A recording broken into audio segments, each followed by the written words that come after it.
Welcome back. My name's David. Today we're going to talk a little bit about bolt carrier groups. I brought in a special bolt carrier group. We're going to see if it's worth the money. We got a SureFire Optimized Bolt Carrier group. This optimized bolt carrier group comes with more than just the bolt carrier. It comes with the spring, the buffer, everything. We're going to do a deep dive into this, compare it to some other bolt carriers out there, and just see what we think about it. And then we'll put it to test, hopefully in the next video or two, and see how it affects the rifles we're putting it into. So as we open this up, nice branding. SureFire always does a good job. You have our bolt carrier, and then you have our buffer and our spring, all included in one package. Beautiful setup. It is a premium part. Let's look at some of the differences you might see between the standard bolt carrier and the SureFire, and see if it might be worth putting into your next build. Just to fill you guys in on some of the bolt carrier groups we're going to be looking at. Of course, the SureFire, that's the show piece of the video. We're going to look at it and see what some differences are between it and other competitors. We have an LMT bolt carrier. This is out of my 300 Blackout. We're going to look at it real quick, maybe weigh it, see what the differences are there. We also have a Roscoe bolt carrier. This came in a sauce pack. One of their barrel, bolt carrier, gas tube, and gas block combinations. So we're going to take a look at that one. And then the last one we're going to take a look at is the bootleg bolt carrier group. Another bolt carrier group, entry level one that I picked up for one of my builds. I want to check the weight of them and just see what the weight difference is. Look at the gas keys, look at a few things that are different, and kind of let you know what I think when we're taking a look at it. We have the SureFire spring and buffer. We'll take a look at that, and then we'll also check and do a comparison with it against an H2 buffer. This is a regular carbine length buffer, and just see how they compare when we're looking at different bolt carriers. So when we look at a close-up of the SureFire bolt carrier, we're going to come down to this other camera and check this out. We're going to flip it over real quick. You'll notice the nice deep etching, SureFire Optimized Bolt Carrier, and then SureFire there. You'll also notice the gas key is a little different. It's only got one bolt holding that gas key in. It is staked, and it looks a little bigger than the ones that come in a regular bolt carrier. We're going to grab another bolt carrier real quick for you. This is the LMT, just so we can look at the differences between that bolt carrier. So you'll notice that bolt carrier is quite a bit shorter. The bolt is quite a bit bigger, so more mass there for strength. Instead of having two, they have one. But how they shortened up that bolt carrier, that's one of their magic sauces in this one that allows it to get more stroke into the buffer tube. So that shorter gas key is allowing it to travel further back in the gas tube, the buffer tube. They claim 60% more travel out of this bolt carrier than a competitor's.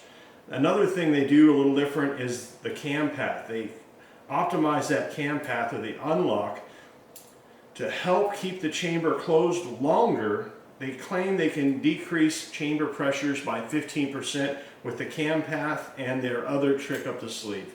If you haven't looked at these bolt carriers, you might not notice that it has a weight in the back of it, so it's added mass. You'll notice the LMT, there's no weight, it's just hollow through the back. Well, the SureFire has a weight built into it, right there. The crazy thing about this weight, it's spring loaded, so you'll see I can push it in and out with my thumb there, and you see it pushing in and out in the rear. That is supposed to also help with delaying the opening of the bolt, but it also, so it delays the opening. You got to think that's going to stay stationary, that mass is forward as that bolt rolls open, and then the bolt carrier goes back into the buffer tube.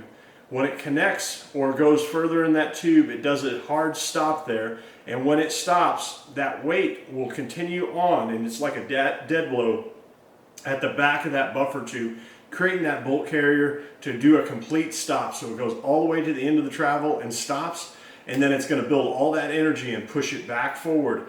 Now the mass goes from that dead blow in the back of the buffer tube to the front, helping project this further. And then with the increased travel, they claim you get a lot more energy stripping the round out of the magazine and putting it back into battery.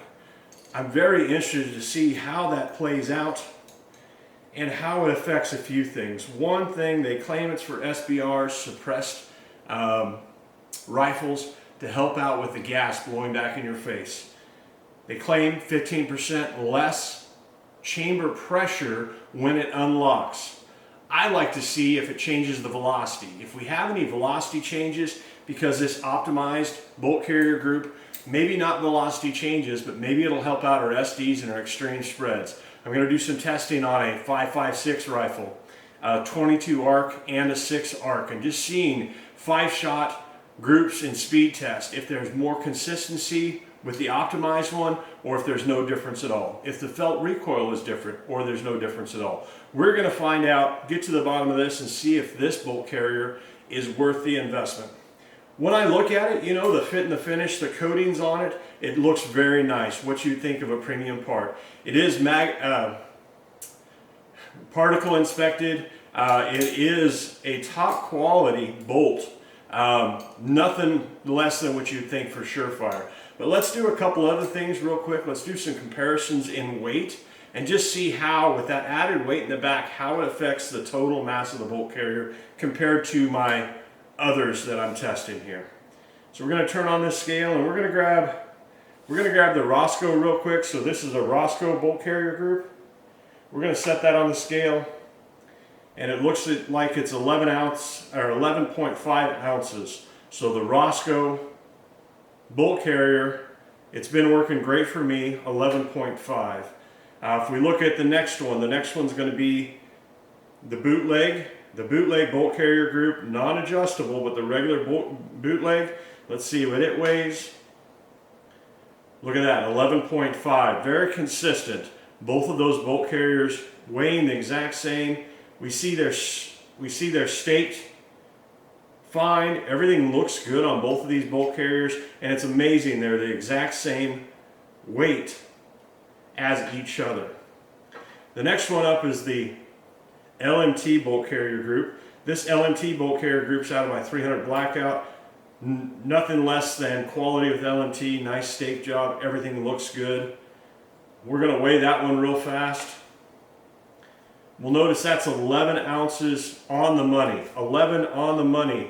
What I see the difference between the two, why we might have a little more weight with these others, is the way the skirt is machined on the backside. There's a lot less material here.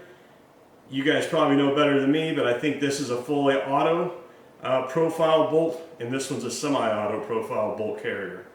But the LMT one weighs a little less than the standard bootleg and Roscoe. Now let's go to the star of the show. We got the SureFire bolt carrier group. Let's throw it up on the scale. And look at that, 13.8. So quite a bit heavier than the standard, a lot heavier than what's in the LMT. That's pretty amazing. That added mass in there is going to help slow down the unlock and slow down that action. Let's take a look at it with the buffer, a combined weight. So we look at the SureFire bolt carrier with the buffer that comes with it. We're 1 pound, 1.1 ounces. So 1 pound, 1.1 ounces for the combination that comes with the SureFire kit. If we went with the LMT and an H2 buffer, so an H2 buffer in the LMT, we're about 15.7 ounces, so quite a bit added weight with that SureFire one. And that's an H2. We could jump that up to an H3 and probably be closer. If we look at the Roscoe, because the Roscoe was the same as the bootleg, we're going to put the Roscoe on there, and then the H3, and we're 1.02 ounces. 1 pound, 0.2 ounces. 1 pound, 0.2 ounces. And just for reference, let's get back to that SureFire. And we see that it's almost a whole ounce heavier than an H2 and a standard buffer. If we look at the size of these buffers also, you'll notice the SureFire is quite a bit shorter than the standard carbine H2 buffer. The standard carbine buffer, if we think about putting this shorter one in a standard carbine buffer tube, we're going to have more travel. The difference between those two lengths, you see the difference there. I didn't measure it, but I say it's close to a 1/2 inch. And if we look at the gas key, On these two, we look, man, there's probably close to a ½ inch. I'd have to measure it to be sure, but it looks like it's quite a bit shorter. They claim about 60% more travel. I don't know if it'd be 60%, but it definitely is going to allow it to travel more, probably act more like your rifle length buffer tubes, but in a carbine buffer. Man, I'm super excited to do some testing on this. What do you think? Have you used this SureFire Optimized Bolt Carrier group? The shortened buffer, their spring as a whole system, and that counterweight inside of there, I think that's very intuitive and very smart. The redesigned cam path, they claim that's going to help out keeping it locked in to lower those chamber pressures on the extraction to have more reliable extraction. Man, hopefully we can get some testing in the next week or two. I'll get velocities. I'll try to get some slow-mo of the bolt carrier. Hopefully that'll turn out well for us. Let me know if you guys have one of these and how it's turned out for you. Have you seen a difference in reliability? Have you seen a difference in velocity? I'm interested just to see how this is going to work and if it's going to be a benefit. If it's a benefit, it's probably worth the money. If not, I'm going to probably stay on that path of putting a good quality bolt carrier group, but not spending all the beans on SureFire or any of the crazy bolt carrier groups out there. I think it's important to have a high quality bolt itself, a good bolt carrier group with good coatings that'll be nice and smooth running through your action. Let me know what you think about SureFire's Optimized Bolt Carrier Group and your results you've been getting, and stay tuned for more. Make sure you hit subscribe. My name's David. I'm here to spread some knowledge and do some testing for you on everything AR-15 precision rifle, accuracy, anything you want. Put it down in the comments. I'll see if I can help you out with some knowledge. I appreciate your time and have a great day.